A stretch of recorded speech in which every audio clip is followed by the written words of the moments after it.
একাদশ শ্রেণীর শিক্ষার্থীদের অনলাইন ক্লাসে স্বাগতম জানাচ্ছি। আশা করছি তোমরা সকলেই ভালো আছো এবং অনলাইন ক্লাসগুলো নিয়মিত করছো। আলোচনায় আছি আমি মেহেরুন্নেসা, সহকারী অধ্যাপক, পদার্থবিজ্ঞান বিভাগ, টঙ্গী সরকারি কলেজ। গত ক্লাসে আমি পদার্থবিজ্ঞান প্রথম পত্রের গতিবিদ্যা অধ্যায় থেকে বেগ ও ত্বরণ নিয়ে আলোচনা করেছিলাম। আজকে আমি আলোচনা করব আপেক্ষিক বেগ নিয়ে। ধরো একটি গাছে দুটো পাখি বসে আছে। এই পাখিটিকে আমরা এ পাখি ধরলাম, এই পাখিটিকে বি পাখি ধরলাম। এই পাখিটি ভূমি থেকে 7 মিটার উচ্চতায় আছে, সেটিকে আমরা HA দিয়ে প্রকাশ করলাম, অর্থাৎ HA = 7 মিটার। বি পাখিটি ভূমি থেকে 10 মিটার উচ্চতায় আছে। বি পাখিটির উচ্চতাকে আমরা HB দিয়ে প্রকাশ করলাম, HB = 10 মিটার। এখন এই পাখিটি বি পাখিটিকে কি 10 মিটার উচ্চতায় দেখতে পাবে? না, এ পাখিটির কাছে বি পাখিটির উচ্চতা 10 মিটার মনে হবে না, কারণ পাখিটি যখন উপরের দিকে তাকাবে তখন পাখিটি তার উপরের অংশের উচ্চতাটাই শুধু দেখতে পাবে। ফলে তার কাছে মনে হবে এই পাখিটি 10-7 অর্থাৎ 3 মিটার উচ্চতায় আছে। এখানে আমরা 10 মিটার দেখেছি যে হচ্ছে HB এবং 7 মিটার হচ্ছে HA। তাহলে আমরা HB থেকে HA বিয়োগ করেছি, আর HAB হচ্ছে এই A পাখিটির সাপেক্ষে বি পাখিটির উচ্চতা, আর সেটি হচ্ছে 3 মিটার। HAB দিয়ে বোঝাচ্ছে A পাখির সাপেক্ষে বি পাখির উচ্চতা। তাহলে কোনো বস্তু যদি স্বাভাবিক অবস্থায় না থাকে তাহলে সেই বস্তুটি অন্য কোনো বস্তুকে পরিবর্তিত রূপে দেখতে পায়। এখানে পাখিটি যদি ভূমিতে থাকতো তাহলে এই বি পাখিটিকে 10 মিটার উচ্চতায় দেখতে পেত, তার কাছে মনে হতো এই পাখিটি 10 মিটার উচ্চতায় আছে। কিন্তু পাখিটি ভূমিতে না থাকায় পাখিটির কাছে মনে হচ্ছে এই পাখিটি 3 মিটার উচ্চতায় আছে। তাহলে কোনো বস্তু যদি স্বাভাবিক অবস্থায় বা স্থির অবস্থানে না থাকে তাহলে অন্য বস্তুকে তার প্রকৃত রূপে না দেখে পরিবর্তিত রূপে দেখে। আবার ধরো একটি বস্তু এই পথে 5 কিলোমিটার/আওয়ার বেগে গতিশীল আছে, অন্য একটি বস্তু এই বস্তুটির সাথে আলফা কোণে 4 কিলোমিটার/আওয়ার বেগে গতিশীল আছে। এখন এই বস্তুটির গতিবেগকে 4 কিলোমিটার/আওয়ার বেগ মনে করবে না, কারণ আমরা আগেই দেখেছি যে স্বাভাবিক অবস্থা বা স্থির অবস্থানে না থাকলে কোনো বস্তু অন্য বস্তুকে পরিবর্তিত রূপে দেখে। ফলে এই যে 5 কিলোমিটার/আওয়ার বেগে যে বস্তুটি গতিশীল আছে সেই বস্তুটির কাছে এই দ্বিতীয় বস্তুটির গতিবেগ 4 কিলোমিটার/আওয়ার মনে হবে না। এই যে একটি বস্তুর সাপেক্ষে অন্য বস্তুর বেগের পরিবর্তন হচ্ছে, এটিকে বলা হচ্ছে আপেক্ষিক বেগ। আমরা আপেক্ষিক বেগের সংজ্ঞা এভাবে দিতে পারি: দুটি গতিশীল বস্তুর একটির সাপেক্ষে অপরটির অবস্থানের পরিবর্তনের হারকে আপেক্ষিক বেগ বলে। এখন এই প্রথম বস্তুটির গতিবেগ আমরা বলেছিলাম v1। এই প্রথম বস্তুটির সাপেক্ষে দ্বিতীয় বস্তুটির গতিবেগকে যদি আমরা v12 দিয়ে প্রকাশ করি তাহলে v12 হবে v2 - v1। কারণ আমরা আগেই দেখেছি এখানে এ পাখির সাপেক্ষে বি পাখির উচ্চতা ছিল বি পাখির উচ্চতা বিয়োগ এ পাখির উচ্চতা। এখানেও ঠিক সেমনি হবে। এখানে প্রথম বস্তুর সাপেক্ষে দ্বিতীয় বস্তুর গতিবেগ v12 হবে, তাহলে এখানে ছিল hp, এখানে হবে v2। অর্থাৎ এখানে আমরা যার সাপেক্ষে বেগ বের করব সেটিকে বিয়োগ করব অন্য বস্তুটির বেগের থেকে। এখন আমরা এটিকে এভাবে লিখতে পারি v2 প্লাস, এখানে মাইনাসটাকে ভিতরে নিয়ে v1 এভাবে লিখতে পারি। এখানে মাইনাস v1 দিয়ে বোঝাচ্ছে v1 ভেক্টরের ঋণাত্মক ভেক্টর, অর্থাৎ এই দুটো ভেক্টরের মান সমান কিন্তু পরস্পর বিপরীত। এখন এই ঋণাত্মক ভেক্টরকে যদি আমরা এই v2 ভেক্টরের সাথে যোগ করি তাহলে আমাদের আপেক্ষিক বেগ আমরা পেয়ে যাব। আর তোমরা ভেক্টরের যোগের ক্ষেত্রে অর্থাৎ লব্ধির ক্ষেত্রে তোমরা সামান্তরিকের সূত্র পড়েছো। এখানে এই v2 এবং v1 দুটো ভেক্টরের লব্ধি যদি আমরা বের করি সামান্তরিকের সূত্রের সাহায্যে, সেটি হবে প্রথম বস্তুর সাপেক্ষে দ্বিতীয় বস্তুর আপেক্ষিক বেগ। আমরা এখন তাহলে সেই সামান্তরিকের সূত্র প্রয়োগ করব। ঠিক আগের মতোই এখানে আমরা দেখতে পাচ্ছি প্রথম বস্তুটি v1 বেগে এদিকে গতিশীল আছে, দ্বিতীয় বস্তুটি আলফা কোণে v2 বেগে এদিকে গতিশীল আছে, তাদের মধ্যবর্তী কোণ হচ্ছে আলফা। এখন আমরা একটু আগে দেখেছি যে এখানে v2 এর সাথে v2 ভেক্টরের সাথে v1 ভেক্টরের ঋণাত্মক ভেক্টর যোগ করতে হবে। সেজন্য আমরা এখানে এই v1 ভেক্টরের ঋণাত্মক ভেক্টর আমরা অঙ্কন করেছি। এই ভেক্টরের মান v1, এই v1 মান নিয়ে তার ঠিক বিপরীত দিকে আমরা যে ভেক্টরটা অঙ্কন করব সেটাই হবে এখানে ঋণাত্মক ভেক্টর, অর্থাৎ v1 এর ঋণাত্মক ভেক্টর হচ্ছে এখানে এটি। এখন আমাদের তাহলে এই v2 ভেক্টর এবং এই v1 ভেক্টর, এই দুটো ভেক্টরের লব্ধি বের করতে হবে। আর লব্ধি বের করার সামান্তরিকের সূত্র তোমরা ইতিমধ্যেই জেনেছো। সেজন্য আমাদেরকে কি করতে হবে, একটি সামান্তরিক অঙ্কন করতে হবে। আমরা এখানে একটি ODCB সামান্তরিক অঙ্কন করেছি। সামান্তরিকের কর্ণটি হবে এদের লব্ধির মান। এখন এখানে যে OC আমরা কর্ণটি দেখতে পাচ্ছি এটিকে আমরা v12 দিয়ে প্রকাশ করেছি, তাহলে v12 হবে এই দুটো ভেক্টরের লব্ধির মান। সামান্তরিক সূত্র থেকে আমরা জানি r √√p² + q² + 2pq cos alpha.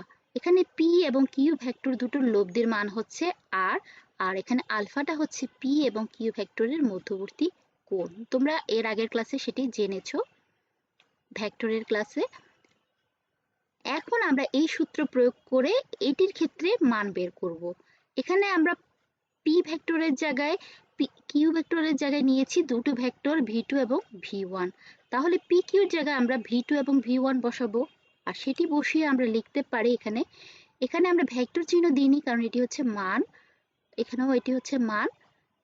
ঠিক আগের মতোই √, এখানে p² q² আছে, এখানে হবে v1², যেহেতু দুটো ভেক্টর v1 এবং v2, v1² + v2²। এখানে 2pq আছে, তাহলে এখানে হবে +2v1 v2। এখানে cos আলফা আছে, আলফাটা হচ্ছে দুটো ভেক্টরের মধ্যবর্তী কোণ। এখানে আমরা দেখতে পাচ্ছি এই v2 এবং এই v1 এই দুটোর মধ্যবর্তী কোণ হচ্ছে এটি। আমরা চিত্র থেকে দেখতে পাচ্ছি এই পুরো কোণটা হচ্ছে 180 ডিগ্রি, আর এই কোণটা হচ্ছে আলফা। তাহলে 180 ডিগ্রি থেকে যদি আমরা এই আলফা বিয়োগ করি তাহলে এই কোণটা পাবো, আর এই কোণটাই হচ্ছে এই v2 আর এই v1 ভেক্টরের মধ্যবর্তী কোণ। তাহলে আমরা এখানে আলফার জায়গায় লিখব 180 ডিগ্রি মাইনাস আলফা, কারণ এই ভেক্টরটা আর এই ভেক্টরের মধ্যবর্তী কোণটাই আমাদের নিতে হবে। আর চিত্র থেকে আমরা সেটা দেখতে পাচ্ছি 180 ডিগ্রি মাইনাস আলফা।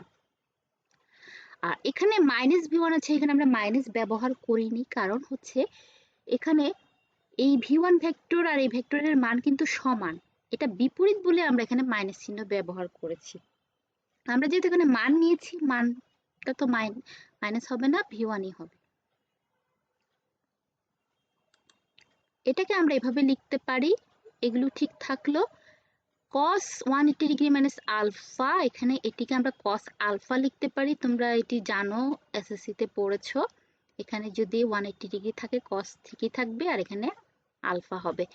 আর তোমরা সকলেই জানো যে এখানে 180 ডিগ্রির কম হলে তখন কোনটা এখানে cos এর ক্ষেত্রে হয় মাইনাস, তাহলে এখানে হয়ে যাবে মাইনাস। আবার তোমরা এখনো যেহেতু পড়ো নেই, সেজন্য তোমাদেরকে একটু বুঝিয়ে বলছি। সেটা হচ্ছে পি এবং কিউ ভেক্টর, এই দুটো ভেক্টরের লব্ধির মান আমরা বলেছিলাম আর। যেহেতু দুটো ভেক্টরের লব্ধিটাও একটা ভেক্টর, সেটার একটা দিক থাকবে, আর সেটার দিকটাকে আমরা কোণের সাহায্যে প্রকাশ করি।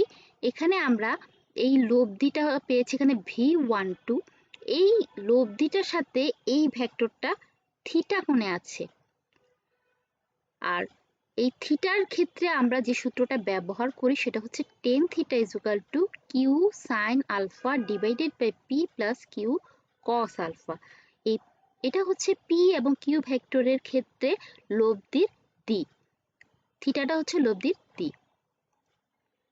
আর আমরা এখানে যেহেতু ব্যবহার করেছি v2 ভেক্টর এবং v1 ভেক্টর, তাহলে আমরা এই সূত্রটা প্রয়োগ করে এভাবে লিখতে পারি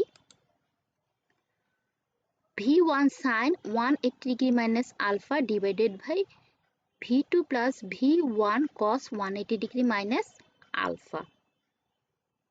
এখানে আমরা কিউর জায়গায় v1 ব্যবহার করেছি, কারণ হচ্ছে এই কোণটা যে থিটাটা সবসময় হবে পি ভেক্টরের সাথে লব্ধির দিক। এই ভেক্টরটাকে তাহলে আমাদের পি হিসেবে ধরতে হবে। আর পি এর জায়গায় এখানে আমরা দেখতে পাচ্ছি পিটা আছে এখানে, এই পি এর জায়গায় তাহলে v2 হবে, আমরা চিত্র থেকে দেখতে পাচ্ছি।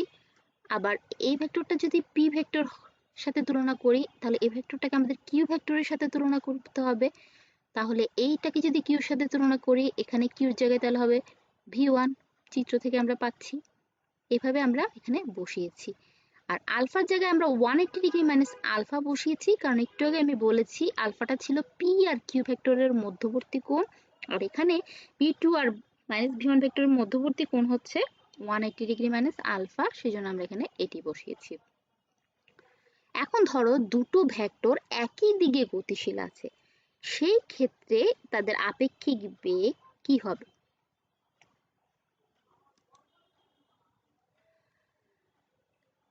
এখানে আমরা দেখতে পাচ্ছি সূত্র ছিল এটি, দুটো ভেক্টর যখন একই দিকে গতিশীল থাকে তাদের মধ্যবর্তী কোণ আলফা হয়ে যায়, তখন কি এই কোণটা 0 হয়।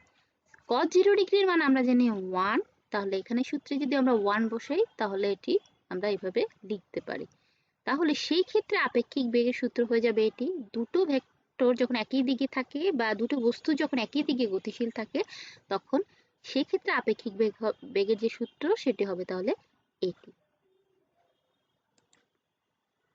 এটিকে আমরা a মাইনাস বি হোল স্কোয়ারের ফর্মুলায় ফেলে এভাবে লিখতে পারি v2 মাইনাস v1 স্কোয়ার। আমরা আগে v2 লিখেছি কারণ আমরা একটু আগে দেখেছি hp মাইনাস ha ছিল এখানে, তাহলে hp এর জায়গায় যেহেতু v2, তাহলে এখানে আমরা v2 মাইনাস v1 লিখতে পারি।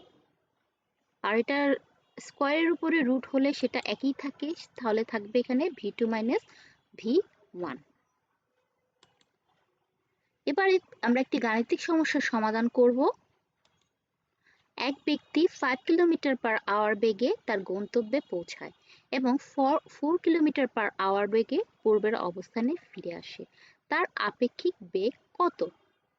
এখানে এক ব্যক্তিরই বেগের কথা বলা হয়েছে, এখানে কিন্তু দুটো বেগের কথা বলা হয়নি। সেক্ষেত্রে আমাদের বস্তুটি বা ব্যক্তিটির যে গন্তব্যে পৌঁছালো সেটিকে একটি বেগ হিসেবে ধরতে হবে, এবং আবার যে সে ফিরে আসলো সেটির জন্য আরেকটি বেগ, আমাদের আরেকটি গতিশীল বস্তুর বেগ হিসেবে ধরতে হবে। আমরা চিত্রটা যদি আঁকি তাহলে আমরা এইভাবে বোঝাতে পারি। ধরো এই ব্যক্তিটি এখান থেকে এখানে গেল, তার বেগ হচ্ছে 5 কিলোমিটার পার আওয়ার।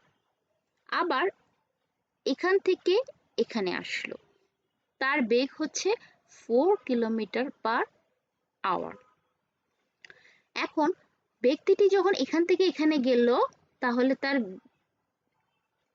দিক অর্থাৎ ভেক্টরটিকে আমরা এভাবে প্রকাশ করতে পারি, তার দিক হচ্ছে এদিকে, এই ভেক্টরের দিক হচ্ছে এদিকে।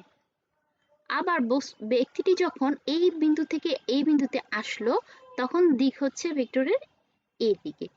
তাহলে এখানে আমরা দুটি গতিশীল বস্তুর সাথে এটিকে তুলনা করতে পারি। আমরা ধরে নিতে পারি একটি এদিকে আরেকটি এদিকে গতিশীল আছে। এখন আমরা আপেক্ষিক বেগ বের করার সূত্র শিখেছি, সেটি দিয়ে আমরা এটি বের করতে পারবো। আমরা সূত্র শিখেছিলাম এটি, আমরা এখানে সেটি প্রয়োগ করব। এখানে v1 v2 এর মান দেওয়া আছে 5 এবং 4। আমরা সেই মানগুলো বসাবো। তার আগে আমাদের কোণটা ঠিক করে নিতে হবে, কারণ এখানে আলফা অর্থাৎ আলফাটা ছিল দুটো ভেক্টরের মধ্যবর্তী কোণ, আর এখানে দুটো ভেক্টরের মধ্যবর্তী কোণ আমরা দেখতে পাচ্ছি 180 ডিগ্রি, কারণ একটা যেহেতু এদিকে দিক আর একটা এদিকে, অর্থাৎ পরস্পর বিপরীত। পরস্পর যখন বিপরীত দিকে থাকে দুটো ভেক্টর, তাদের মধ্যবর্তী কোণ হয় এখানে 180 ডিগ্রি। আমরা এই জন্য এখানে আলফার জায়গায় 180 ডিগ্রি বসিয়েছি। আর 180 ডিগ্রি থেকে 180 ডিগ্রি যদি বিয়োগ করি, সেটি হয়ে যাবে cos 0 ডিগ্রি। cos 0 ডিগ্রি মানে আমরা জানি সবাই, সেটি হচ্ছে 1। আর সেটিকে আমরা যদি a প্লাস b হোল স্কয়ারের ফর্মুলায় ফেলি, সেটিকে এভাবে লেখা যায় v1 square plus v2 square plus 2v1 v2, এটি হচ্ছে v1 plus v2 whole square. এটিকে রুট করলে হবে v1 প্লাস v2। v1 এর মান দেওয়া আছে, v2 এর মান দেওয়া আছে, আমরা এখন এটি বসাবো। 5 প্লাস 4 ইজ ইকুয়াল টু 9। আমরা পেয়ে গেলাম v12 is equal to 9 kilometre per hour, অর্থাৎ এখানে একটি সাপেক্ষে অপরটির আপেক্ষিক বেগ হচ্ছে 9 কিলোমিটার পার আওয়ার। এবার তোমাদের জন্য একটি বাড়ির কাজ থাকবে, সেটি হচ্ছে এ ও বি দুটি গাড়ি যথাক্রমে 10 কিলোমিটার পার আওয়ার ও 20 কিলোমিটার পার আওয়ার বেগে একই দিকে চলছে। এ সাপেক্ষে বি এর আপেক্ষিক বেগ কত? তোমরা এটি করে কমেন্টে আমাকে জানাবে। ধন্যবাদ তোমাদের সবাইকে। ভালো থেকো সবাই।